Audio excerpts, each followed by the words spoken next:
ಪಕ್ಷಪಾತ ನಮ್ಮಲ್ಲಿ ಇರಬಾರ್ದು.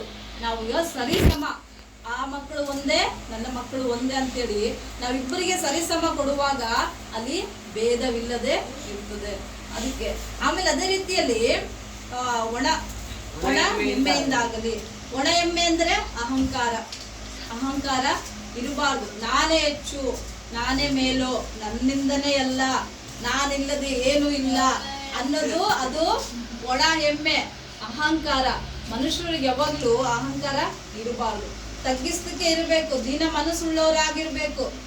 ಅದೇ ಹೇಳ್ತಾ ಇದೆ ನೋಡ್ರಿ, ಪಕ್ಷಪಾತದಿಂದಾಗಲಿ ಒಣ ಹೆಮ್ಮೆಯಿಂದಾಗಲಿ ಯಾವುದನ್ನು ಮಾಡದೆ ಪ್ರತಿಯೊಬ್ಬನು ದೀನ ಭಾವದಿಂದ ಮತ್ತೊಬ್ಬನನ್ನು ತನಗಿಂತಲೂ ಶ್ರೇಷ್ಠನೆಂದು ಎಣಿಸಲಿ.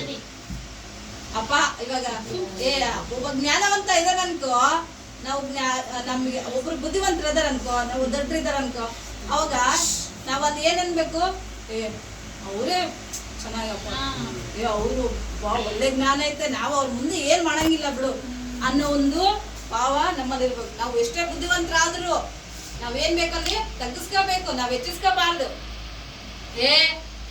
ನಾವ್ ಒಂದೊಂದ್ಸರಿ ಅನ್ಕಂತ ನಾವೆಲ್ಲ ನಮ್ಗೆ ಬಂದಿರುತ್ತೆ ಆ ಒಂದು ಭಾವನೆ. ಎಲ್ಲಾದ್ರೂ ಒಂದ್ಸರಿ ಮನುಷ್ಯರಿಂದ್ಮೇಲೆ ಪ್ರತಿಯೊಬ್ಬರಿಗೆ ಒಂದ್ಸರಿ ಬಂದಿರುತ್ತೆ.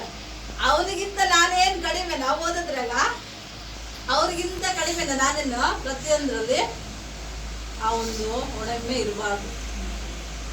ನಾವು ಓದ್ ಬಿಡಪ್ಪ, ಅವರೇ ಚೆನ್ನಾಗಿ ಓದ್ಲಿ, ಅವರೇ ಚೆನ್ನಾಗಿರ್ಲಿ ಅನ್ನೋ ಒಂದು ಭಾವನೆ ನಮ್ಮಲ್ಲಿ ಇರಬೇಕು.